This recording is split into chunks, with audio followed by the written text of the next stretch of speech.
사도행전 9장 31절입니다. 사도행전 9장 31절.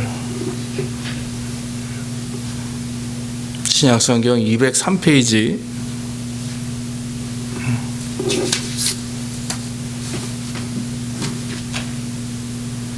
사도행전 9장 31절 말씀입니다.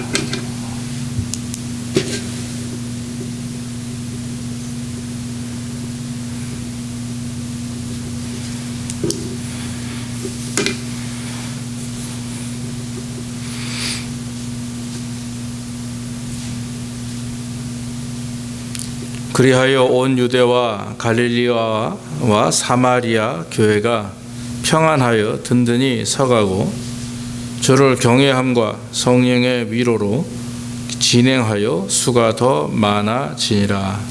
아멘. 아멘.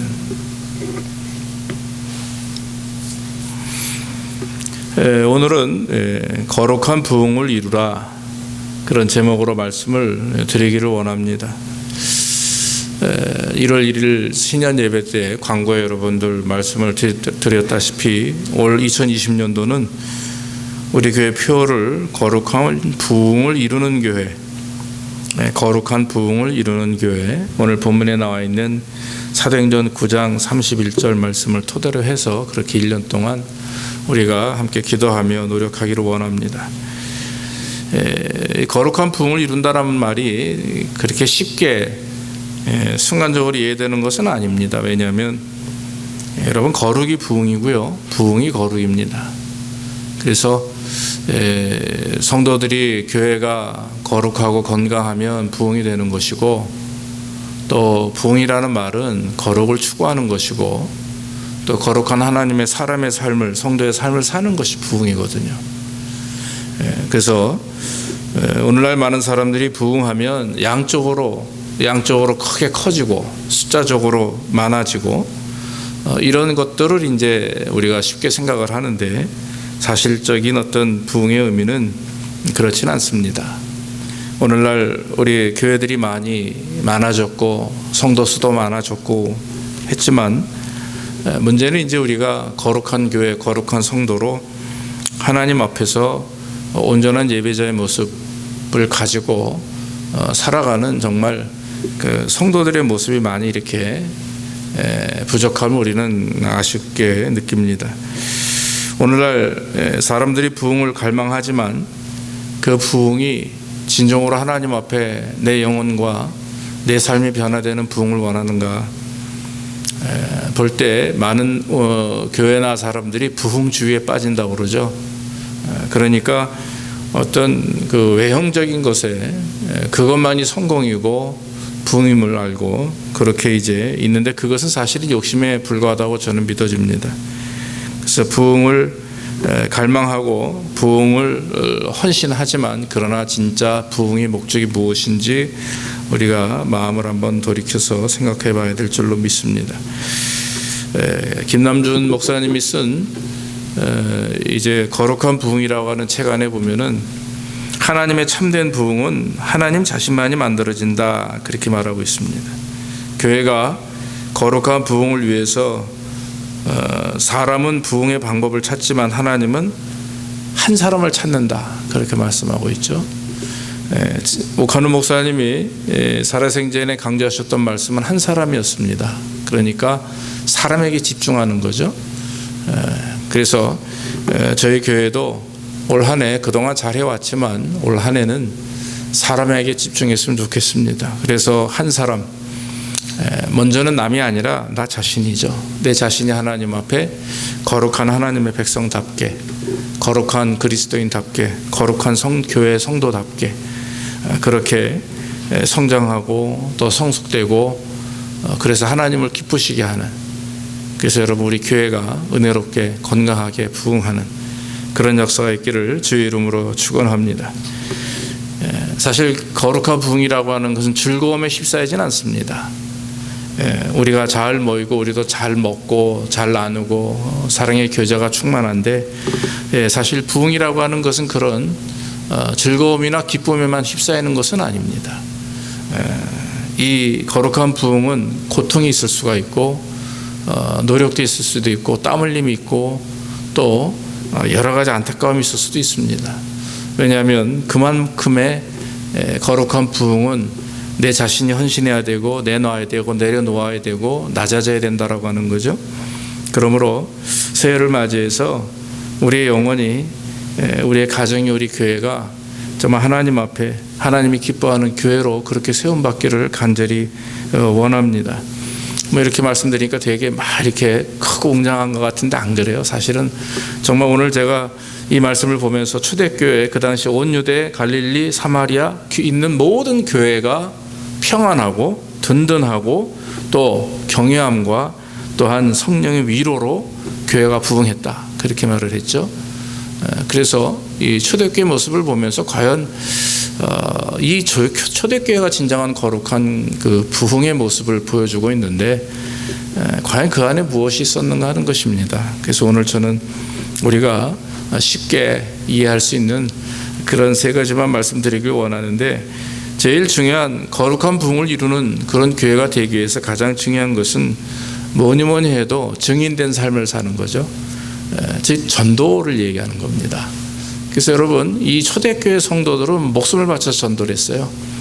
그 전도는 우리가 지금 상상하는, 그런 생각하는 그런 밖에 나가서 뭐 피켓 들고 뭐 나눠주고 이런 전도가 아닙니다. 정말 한 사람을 붙들고 그 영혼을 사랑하며 기도하며 금식하며 내 모든 것을 다 내어주면서까지 그를 주 앞에 세울 수 있는, 정말 그 구원받은 한 사람으로서 한 영혼으로 이렇게 참 생각하고 헌신하고 그를 위해서 투자하고 기도했던 그런 걸 말하는 거죠. 주님은 우리가 증인이 되기를 원합니다. 증인은 위트니스라고 그러죠. 어떤 것을 보고 경험한 것을 증거한 사람, 증언하는 사람을 증인이라고 그러죠. 그러니까 예수 그리스도를 경험하고 믿고 순종하며 그 예수님의 말씀을 따랐던 그 제자들이 바로 위트니스입니다. 그리고 그 당시 초대교회에 예수님이 살아계실 때 주님을 쫓았다가 주님이 부활하시고 승천하신 다음에 이제 사도들이 교회 안에서 이제 교회를 개척하며 이제 예배를 드릴 때 함께 참여하며 예배했던 그 당시 초대교회 성도들도 다 증인이라고 하는 거죠. 이 마르투스라고 하는 말이 헬라어로 증인이란 말인데 그건 순교자라는 의미가 있습니다. 그러니까 증인된 삶이라고 하는 것은 한마디로 말하면 주를 위해서 순교할 수 있는 사람들, 다시 말하면 주님 앞에 내 모든 것을 맡기고 의지하는 사람들을 말하는 거죠. 그래서 그 당시 초대교회 사도들과 초대교회 성도들은 다 증인된 삶을 살았어요.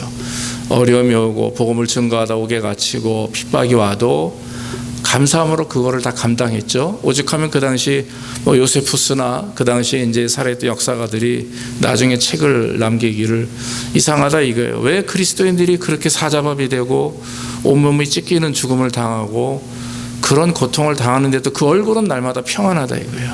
밝은 빛이 나고 웃는 모습으로 죽음을 맞이할 수 있는 것. 과연 그들은 무엇을 믿기에, 그들은 무엇을 소망하기에 저런 모습으로 죽음을 맞이하는가. 그런 글을 쓸 정도로 그리스도인들이 하나님을 만나는 것, 죽음을 두려워하지 않고 순교하는 자리에 기쁨으로 나아갔다라고 하는 것. 왜냐하면 진정한 증인의 삶이 있었기 때문에 그렇죠. 예수님께서 부활하신 다음에 이제 40일 동안 부활한 명치 몸을 입고 제자들과 많은 500여 성도들에게 보이시고 난 다음에 이제 승천하시죠. 승천하시면서 하시는 말씀이 뭡니까? 구름을 타고 올라가시며 사도행전 1장 8절에 오직 성령이 너에게 임하시면 너희가 권능을 받고 예루살렘과 온 유대와 나아가 사마리아 땅끝까지 이르러 내 증인이 되라. 이것이 바로 사도들과 그 당시 모여있는 모든 하나님의 그 백성들, 성도들에게 부탁하신, 당부하시는 말씀. 우리는 이걸 지상명령이다 이렇게 말하기도 합니다. 그래서 여러분, 사실 전도도 증인의 삶을 사는 것이 내가 해야지 하고 하는 것으로 되진 않습니다. 내 의지만 가지고 되진 않아요. 그렇다고 여러분, 의지가 없이 하나님이 나에게 전도할 수 있는 성령의 은혜를 주시고 전도할 수 있는 능력을 주시지 그걸 기다리거나 전도는 전도하는 사람만 하는 거야, 우리 같은 사람 어떻게 이러면 평생 그렇게 사는 거예요. 그게 아닙니다. 의지를 가지고 기도하면서 하나님께서 한 영혼을 사랑하는 마음을 달라고 이렇게 간구하면 하나님 주시는 은혜가 있어요. 그래서 여러분, 오직 예수님께서도 오직 성령이 너에게 임하시면 그랬어요. 그러면 그 시계를 말합니다. 시간대. 지금 성령이 지금 임하셨어요? 안 임하셨어요? 이미 임하셨죠. 예수님이 부활승천하시고 하시는 말씀이 내가 너에게 보혜사 성령을 보내주시겠다 했고, 이미 성령은 우리에게 임한 상태입니다. 그러니까 내가 성령을 받아서 한다 이게 아니라 성령이 이미 모든 교회 안에, 모든 이 세상에 그리스도인들에게 다 임한 상태예요. 이제는 우리가 바로 임했으니 전도해야 될 시기가 됐다라고 하는 것이죠. 사도 바울이 총독 벨리스 앞에서 담대하게 죽음을 불사르고 복음을 증거합니다. 스데반이 돌에 맞아 가면서도 복음을 증거합니다. 목숨을 바치면서 헌신했던 그 초대교회 성도들, 또 우리가 이처럼 평안하게 예배할 수 있는 이유는 바로 선조들, 목숨을 바치며 복음을 증거했던 그 사람들의 피와 땀과 그 순교가 있기에 우리가 이 자리에 서게 되는 줄로 믿습니다. 영국의 알렉산더 더프라고 하는 목사님이 계셨어요. 그분이 1805년도에 태어나서 1878년도에 이제 돌아가신 분인데, 이분이 1830년 5월 27일 날 인도에 선교사로 가신 분입니다. 그리고 죽을 때까지 거기 계셨어요.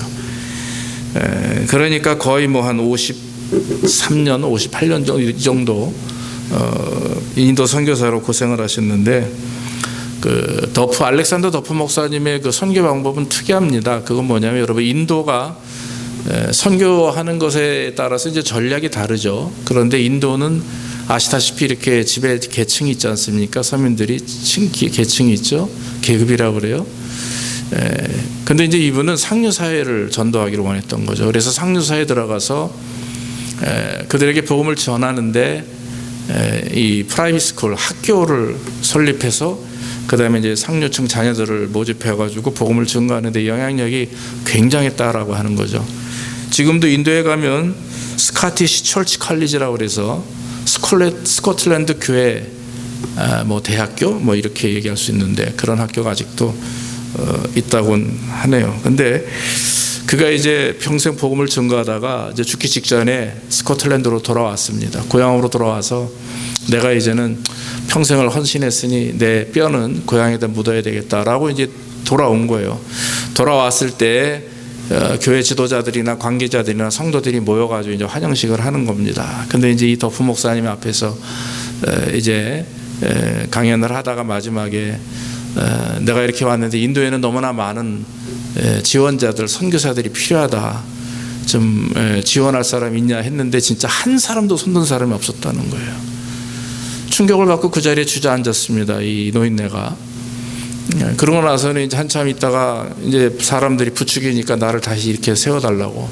그러면서 한 얘기가, 빅토리아 여왕이 군인들, 지원군이죠. 지원병을 모집할 때는 수많은 사람들이 앞을 다투어서 지원을 하겠다고 하는데 어찌 하나님의 일꾼, 즉 선교사를 하나님은 원하시는데 왜 한 사람도 원하는 사람이 없습니까? 그러면서 가슴을 치며 그가 울부짖었죠. 그리고 나서는 다시 고백하기를, 내가 잘못 생각했던 것 같다. 그러면서 인도에 한 사람이라도 더 전도하기 위해서, 아니 모든 사람들이 하나님 앞에 서는 날까지 내가 다시 전도하겠다 하면서 그 시간으로 다시 인도로 돌아간 거예요. 그래서 인도에서 목숨을 이제 하나님 앞에 이제 순교했던 거죠. 그래서 그 당시에 겐지스강에 내 뼈를 묻겠다라고 하는 그런 고백을 했다고 합니다. 그 이후에 많은 선교사들이 스코틀랜드에서 인도로 갔다고 그래요. 뭐 이거는 역사에 나와 있는 한 예입니다만은, 여러분, 증인의 삶을 사는 것은 그것은 너무나 당연한 일인데 오늘날 우리는 굉장히 어렵게 생각하죠.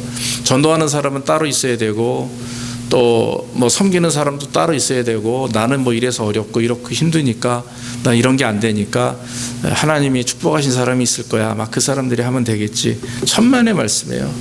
모든 사람에게 성령은 임했고 우리는 전도를 해야만 의무가 있는 줄로 믿습니다. 그래서 전도하는 거예요. 정말 안타까운 사람이 있잖아요. 저 사람 예수 믿으면 정말 좋은데 지금 또 상처받아서 신앙생활 하다가 못하는 분들, 마음으로만 안타까워하지 말고 용기를 내서 그분들에게 복음을 전할 때 하나님의 역사가 일어나게 될 줄로 믿습니다. 전하고 기도하고 나누고 헌신하면 그 다음에 하나님이 하시는 일이에요. 근데 전하지도 않고 섬기지도 않고 헌신하지도 않으면서 기대하는 것은 그것은 잘못된 거죠. 그래서 여러분 올 한 해 우리 마음속에 한 사람씩 태신자를 정해놓고 기도합시다. 그래서 올 한 해 이 자리가 부흥하고 우리 교회가 정말 거룩한 영적 부흥과 함께 이 교회가 차고 넘치는 은혜가 있기를 주의 이름으로 축원합니다. 또 한 가지는 일꾼 되어서 섬길 때 거룩한 부흥이 일어난다라고 하는 거죠. 초대교회 성도들의 섬김은요, 이루 말할 수가 없어요. 여기서 말하는 일꾼이라고 하는 것은 말 그대로 헌신된 사람들을 말하는데, 초대교회 헌신이나 섬김은 우리가 상상하는 것보다 더 초월합니다. 심지어는 아시다시피 사도행전 2장 42절 이후에 보면 날마다 거기 뭐라고, 믿는 사람이 다 함께 있어 모든 물건을 서로 통용하고 재산과 소유를 팔아 각 사람의 필요에 따라 나눠주고 날마다 마음을 같이하여 성전에 모이기를 힘쓰고 집에서 떡을 떼며 기쁨과 순전한 마음으로 음식을 먹고 하나님을 찬미하며 또 온 백성에게 칭송을 받으니 주께서 구원받은 사람을 날마다 더하게 하심이라. 할렐루야. 부족하고 연약함에도 불구하고 계속해서 나눠줍니다. 내가 할 수 있는 여건이 안 돼요. 그러나 분에 넘치는 또 헌신으로 헌금뿐만 아니라 사도들을 돕고, 그리고 조금이라도 벌은 것이 있으면 나보다 못한 사람 생각해서 교회를 가져오는 거예요. 그래서 사도들 앞에 나눠주면 사도들이 그것을 분배해서 다 나눠주고, 그러니까 너무 할 일이 많으니까 사도들이 결국에는 7 집사님을 세우죠. 그리고 사도들은 말씀을 전하는 일과 기도하는 일에 전념하고 다른 집사님들은 이제 이렇게 교회를 이렇게 운영하되, 그렇게 자기 물건을 자기 물건으로 생각하지 않고 내 것을 내 것으로 생각하지 않고 나누며 헌신했다라고 하는 거죠. 이 사도 바울이 쓴 그 서신에 보면은 일꾼이라는 내용을 굉장히 많이 사용합니다. 일꾼이란 말을 많이 사용하는데, 로마서 15장 16절에 그리스도 예수의 일꾼이 되어 하나님의 복음의 제사장 임무를 하게 하라 그랬고, 고린도전서 4장 1절에 사람이 마땅히 우리를 그리스도의 일꾼이요 하나님의 비밀을 맡은 자로 여길지니라. 그리고 맡은 자들에게 구할 것은 충성이니라 그랬어요. 여러분, 충성이라는 한문 단어 생각나십니까? 충자는 가운데 중자에다 마음심이죠. 성자 뭡니까? 말씀 안에 이룰 성입니다. 저는 이거를 고등학교 때가 우리 그 전도사님이 한문을 얘기하시면서 그때 지금 머릿속에 이게 박혀가지고, 충성이 뭐냐면 마음 중심으로 하나님의 말씀을 이루는 거예요. 딱 맞잖아요. 그게 충성이에요. 열심을 다해서 뭘 해야 됩니까? 봉사하는데, 또 헌신하는데, 섬기는데 하나님의 말씀을 이루기 위해서 하는 거예요. 여러분, 우리가 섬기고 봉사하고 사랑하는 것은 이건 단순히 그냥 단순한 게 아닙니다. 하나님의 말씀을 이루어 나가는 겁니다. 할렐루야. 우리가 모여서 기쁨으로 서로 나누고 먹고 또 뭐 그런 다 하나님의 은혜 안에 이루어지는 거죠. 저희 교회 테레비가 바뀌었어요. 1월 1일 날 갑자기 우리 목사님, 우리 소윤네가 저한테 테레비를 주셔가지고 감사해요. 더 큰 걸로 이제 베푸실 줄로 믿습니다. 근데 한 가지 문제가 있어요. 잘 사용이 안 돼요. 우리 집이 갑자기 업그레이드 되는 바람에 와이를 라우러도 바꿔야 되겠더라고. 돌지도 않아요. 테레비는 너무 좋은데 기본에 있는 것들이 아날로그가 많다 보니까, 그래서 그것도 감사하죠. 하여튼 어제 참 재밌었습니다. 그래요. 충성을 한다는 것이 하나님의 말씀을 마음 중심으로 이루어 나가는 것이죠. 우리가 일꾼이 되어서 하나님의 말씀을 이루기 위해 순종하고 충성된 자로 최선을 다하는 것, 그것이 거룩한 부흥을 이루어나가는 그 모습입니다. 초대교회의 부흥은 거룩한 부흥이었었어요. 그래서 오늘날 많은 교회들이 초대교회로 돌아가야 된다, 이런 얘기를 해요. 근데 여러분, 돌아갈 수가 있을 것 같아요? 그렇진 않을 것 같습니다. 왜냐하면 우리가 이미 많이 너무 변질됐어요. 우리가 너무 이미 세상에 빠져 있고 너무 이미 우리가 세상 사람이 많이 돼 있어요. 그것은 우리가 되고 싶지 않아도 이 세상 자체가, 현대사회가 그렇게 만들어가고 있지 않습니까? 문화, 뭐 풍습, 말, 행동, 습관들, 모든 것들이 다 바뀌었죠. 편안하지만 이미 너무 살쪄 있기 때문에, 또 여러 가지로 모든 것이 변질되어 있고 변화되어 있기 때문에 초대교회로 돌아가기는 쉽지 않을 것입니다. 그러나 한 가지, 하나님은 변화가 없어요. 할렐루야. 초대교회 하나님이나 지금의 하나님이니까 우리가 변질됐지만 변질될 모습을 돌이켜보면서 하나님, 내가 이런 것들이 너무 부족합니다. 변질되었습니다. 나를 좀 바꿔주십시오라고 하나님을 의지하면 그 하나님은 안 변하시는 분이잖아요. 그러니까 초대교회에 축복하셨던 하나님이 오늘날 우리 교회를 왜 축복 안 하시겠냐는 거죠. 문제는 우리가 너무 변질되어 있기 때문에, 우리가 너무 더럽혀져 있기 때문에, 너무 달아있기 때문에 그 문제가 이제 큰 심각한 문제라고 하는 거죠. 그래서 여러분, 초대교회 성도들은 힘들고 어려웠어도 정말 나보다 남을 더 높게 여기고 낮게 여기고, 그리고 나는 더 낮은 자리에서 겸손하게 살았던 그런 사람들. 그래서 여러분, 시간이 지날수록 하나님의 마음에 남는 사람들은 헌신하는 사람, 섬기는 사람이라고 그러더라고요. 섬김을 받기보다 남을 섬기는 사람이 하나님 앞에 복을 받습니다. 예수님이 이 땅에 오신 것은, 인자가 이 땅에 온 이유는 섬김을 받으려 함이 아니라 도리어 섬기러 왔다, 이렇게 말씀하셨어요. 그래서 여러분, 섬기는 자는 하나님의 사람입니다. 할렐루야. 섬기는 사람은요, 하나님 앞에 복을 받은 사람이에요. 복을 받을 사람이 아니에요. 이미 받은 복이 있기 때문에 섬기는 겁니다. 섬기니까 하나님이, 물은 자꾸 이렇게 흘러나가야 되거든요. 흘러나가야 새로운 게 와서 채워지잖아요. 흐르지 않는데 새로운 것을 채워달라고 요구하는 건 욕심이죠. 그러나 자꾸 흘려보내면, 모여있는 물을 흘려보내면 새로운 물이 나에게 채워지기 때문에 그 은혜를 알고 그 맛을 아는 사람들은 자꾸 채우려고, 흘리려고 합니다. 그래서 여러분, 그것이 섬김이죠. 우리가 하나님 앞에 희생하고 시간을 드리고 물질을 드리고 건강을 드리고 또 하나님 앞에 헌신하는 것을 기뻐하는 사람들은 섬기는 사람들이죠. 디아코노스라고 하는데, 이 일꾼이라는 헬라어 말도 이게 그 순교, 이제 먼지를 통과하는 사람이라고 그래요. 먼지를 통과하는 사람. 예전에 언제 한번 그 집사 직분 이 취임식 한때 이제 제가 한번 초대받아서 기도하러 갔은 적이 있었는데, 그때 그 목사님 말씀이, 이 집사라고 하는 말이 의리가 먼지 터는 사람이다, 이렇게 얘기를 하더라고요. 근데 그 일꾼이라는 단어거든요. 그러니까 일꾼은 먼지 터는 사람이에요. 먼지를 통과하는 사람. 그러니까 그만큼 굳은 일을 도맡아야 된다라고 하는 거죠. 저는 우리 집사님들께 참 감사합니다. 왜냐하면 지금 일들이 너무 많잖아요. 우리가 교회 안에서도 인원은 적은데 일은, 교회 일은 동일하니까 일이 많음에도 불구하고 참 잘 감당해 주신 거 너무 감사합니다. 하나님이 또 복을 주시는 줄로 믿고, 우리가 늘 낮은 자리에서 굳은 일을 먼저 하려고 하는 그런 마음을 갖게 될 때 은혜가 돼요. 그런데 한편으로 어느 누구만 하는 경우가 있어요. 그런 경우가 참 모든 교회도 마찬가지인데, 그러면은 되게 안타깝죠. 저러다가 저 사람 지쳐버리면 어떡하지, 이런 생각을 할 때가 없잖아 있어요. 그러니까 우리가 서로 낮은 자리를 내가 먼저, 또 굳은 일을 내가 먼저 할 수 있는 그런 모습이 될 때 거기에 역사가 일어나게 되는 것입니다. 섬기는 자의 지위는 빼앗기지 않습니다. 늙을수록 귀하게 되는 비결은 섬기는 자로 사는 것이다 라고 합니다.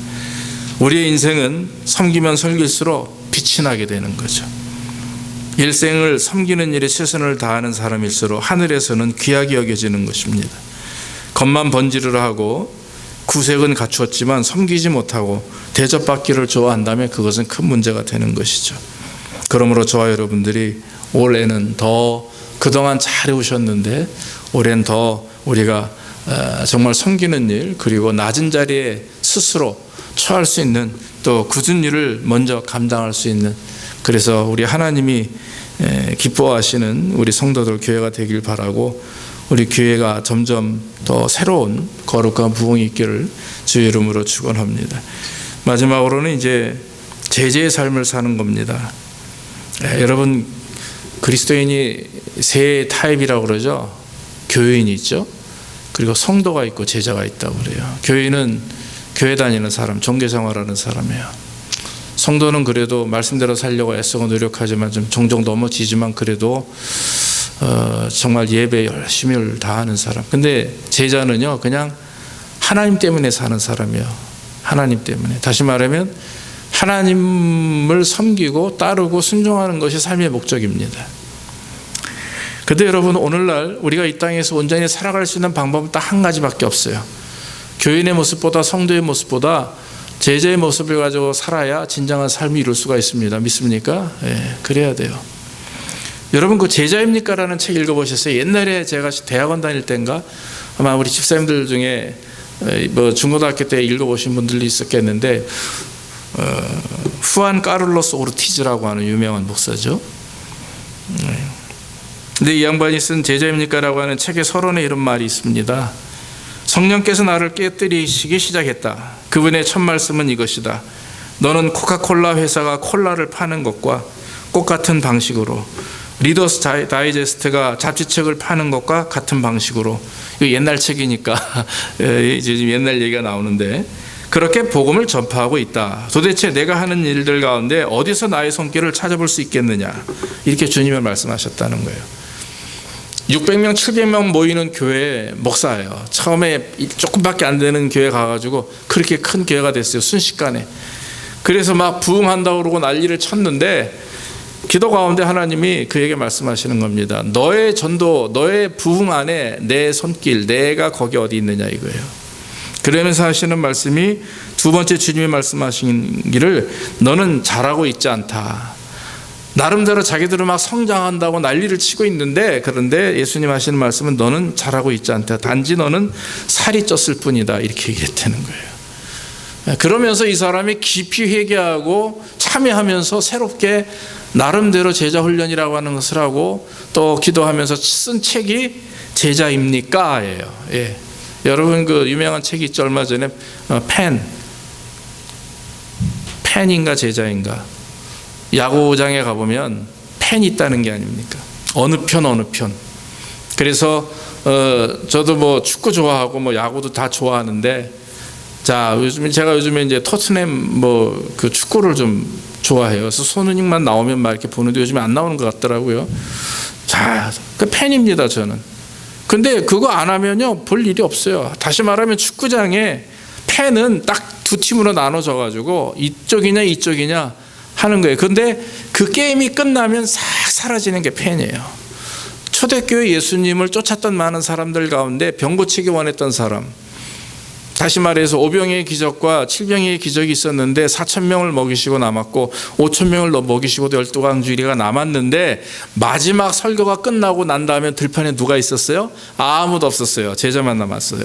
그건 팬이에요. 제자는 누굽니까? 그럼에도 불구하고 남아있는 자들이. 할렐루야. 그게 제자예요. 우리 여러분들은 제자입니다. 할렐루야. 네, 남아 계시잖아요. 교회를 지키고 하나님을 섬기는 것. 근데 문제는 교회 안에서만의 제자의 삶이 아니라 일상생활 자체가 우리는 제자의 삶이 돼야 된다라고 하는 것입니다. 제자는 신분적인 개념이 아니죠. 제자는 예수님 말씀대로 자기 십자가를 지고 자기를 부인하고 주님을 따르는 사람이 제자입니다. 그래서 여러분, 제자라는 말의 의미는 신실성을 가지고 쫓아간다라고 하는 뜻이에요. 그러니까 제자하면 충성하되 신실한 믿음을 가지고 주님을 쫓는 사람을 제자라고 하는 것입니다. 그래서 여러분, 저와 여러분들이 충성스러운 하나님의 제자, 그리스도의 제자가 된다고 하는 것에는 꼭 거기에 내려놓음이 필요해요. 그리고 내 자신을 부인하는 것이 필요하고, 오직 세상의 모든 것보다 내가 그동안 쫓아왔던 모든 것, 작년에 여러분 우리들이 2019년도에 쫓아왔던 부분들이 있잖아요. 내가 신앙적으로 하나님을 의지하고 쫓았지만 또 내 삶 가운데 뭔가 내 목적을 가지고 쫓아갔지 않습니까? 여러분, 어디에 더 비중을 두셨어요? 하나님의 말씀 따라서 신앙적인 삶을 목적을 가지고 쫓아간 것이 여러분들의 인생의 어느 쪽이 더 퍼센테이지가 많냐, 이거예요. 잘 보시고, 만약에 내 사업이나 내 건강이나 내 가정에 대한 문제가 더 컸다면 좀 바꿔주시기를 주의 이름으로 축원합니다. 하나님 안에서 그리스도인의 모습으로, 성도의 모습으로, 제자의 모습으로 살려고 노력하는 쪽으로 쫓아가시면 거기에 부흥이 일어나고 역사가 일어나는 겁니다. 너희는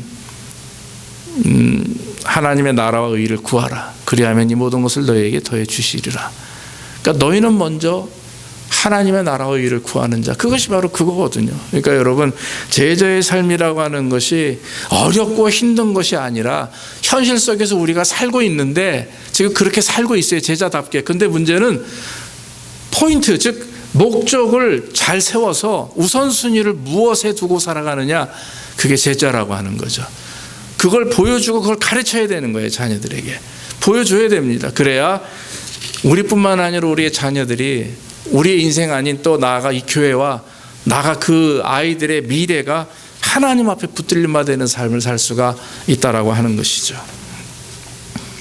온전한 제자의 삶을 살기 위해서 너무 잘하는 간단한 것은, 첫째는 성령 충만해야 돼요. 다시 말씀드리면 성령 충만은 물에 컵이 있다 없다가 아니라 성령이 인도하심에 순종하는 걸 말합니다. 여러분들 마음속에 성령께서 날마다 말씀하고 계세요. 들리지 않는 이유는, 깨닫지 않는 이유는 내가 눈을, 귀를 감고 있기 때문에 그래요. 그러나 열고 거기에 관심을 기울이고 들으려고 노력하면 들립니다. 왜? 성령은 날마다 나에서 역사하시니까. 믿습니까? 네. 내 세상적인 문제나 내 모든 것들이 관심이 다른 데 있으면 안 들려요. 그러나 하나님의 음성을 듣기를 원하고 성령의 음성에 관심이 귀를 기울이면 들리게 돼 있어요. 그러면 성령 충만한 삶을 살 수가 있는 겁니다. 이건 누구는 사는데 나는 왜 못 살아, 이게 아니에요. 다 우리 안에서 역사하고 계시고, 또 한 가지는 기도하는 겁니다. 그 음성을 듣기 위해서 기도하고, 또 말씀대로 들리는 음성이 있으면 깨닫게 되고 감동되는 일이 있으면 행하는 일이죠. 그거 행함에 있어서는 기도가 필요합니다. 그리고 영적으로 견고해져야 됩니다. 말씀 생활입니다. 마귀가 역사가 심하죠. 여러분, 여러 가지 방법으로 역사합니다. 환경을 통해서 역사하고요, 사람을 통해서 역사하기도 하고, 내 안에서 일어나는 역사함이 있어요. 그런데 그런 외부적인 것, 내부적인 그런 영적 전투를 이길 수 있는 방법은 한 가지입니다. 말씀밖에 없어요. 예수님이 40일 금식기도 하실 때 마귀가 역사하죠. 인간이 가지고 있는 가장 아주 넘어지기 쉬운 부분들을 가지고 역사했어요. 그게 육신의 정욕, 안목의 정욕, 이생의 자랑 아니겠습니까? 그런데 주님이 하신 것은 다 말씀으로 물리치십니다. 우리도 그대로 따라하면 돼요. 알고 있는 말씀을 가지고 물리치면 되는 겁니다. 내 안에 하나님의 말씀이 충만하면 또 내가 알고 있는 말씀들, 기억되고 있는 말씀들을 믿음으로 그것이 반영돼서 그것이 물리쳐지게 되는 거죠. 마지막으로 이제 전도입니다. 그 전도라고는 지금까지 말씀드렸던 것처럼 어느 한 사람을 정해놓고 기도하고 그 사람을 위해서 꾸준히 헌신할 때 분명히 하나님의 역사가 일어나게 되는 줄로 믿습니다.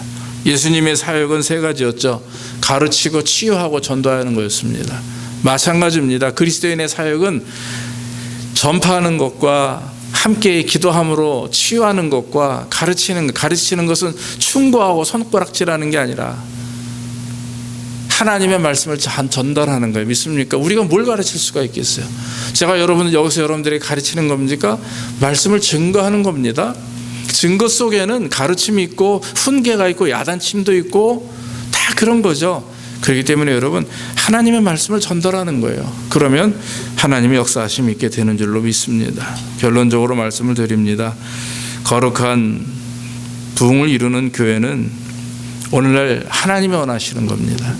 우리가 원하는 바가 아니에요. 하나님이 원하시는 거기 때문에 저와 여러분들이 하나님 앞에서 거룩한 부흥을 이루기 위해서 전도하고 기도하고 섬기고 제자의 삶을 살게 되면 초대교회가 평안하고 또 든든히 서가고 주를 경험함으로 성령의 위로가 함께한 것처럼 우리 제자교회도 이런 하나님의 역사하심이 넘치게 될 줄로 믿고, 그로 인해서 자연적으로 건강한 영육 간의 부흥이 일어나게 될 줄로 믿습니다. 모쪼록 우리 가정 또 우리 개인의 모습, 우리 교회가 좀 하나님 앞에 이처럼 거룩한 부흥을 이루는 그런 역사가 있기를 주의 이름으로 축원합니다.